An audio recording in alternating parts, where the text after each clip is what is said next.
అన్యాయం అయిపోతున్న మామిడి రైతులకి అండగా జగన్మోహన్ రెడ్డి గారు బంగారు పల్లెనికి వచ్చినప్పుడు ప్రభుత్వం ఎలా తప్పించుకోవాలని చూస్తూ ₹4 ప్రభుత్వం తరఫున ₹8 ఫ్యాక్టరీ తరఫున ఇస్తామని వాగ్దానం చేశారు.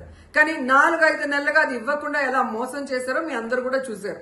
వీటి కోసం రైతులు పోరాటం చేశారు, వైఎస్ఆర్ కాంగ్రెస్ పార్టీ పోరాటం చేసింది. అండ్ నేను కూడా ఎక్స్ లో ఎలా స్పందించానో మీ అందరికి కూడా తెలుసు.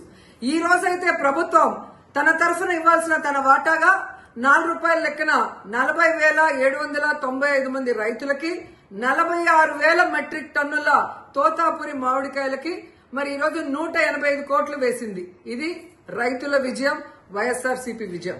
కానీ ఇంతటితో చేతులు దులుపుకుంటే సరిపోదు. దీంతో పాటు ఫ్యాక్టరీలు ఇవ్వాల్సిన 370 కోట్లను కూడా ప్రభుత్వం ఇప్పించాల్సిన బాధ్యత తీసుకోవాలి.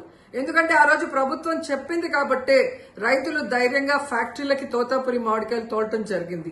సో ఈ 370 కోట్లు కూడా రైతులకు చేరే వరకు రైతుల పోరాటానికి వైఎస్ఆర్సీపీ అండగా ఉంటుందని హెచ్చరిస్తున్నాం.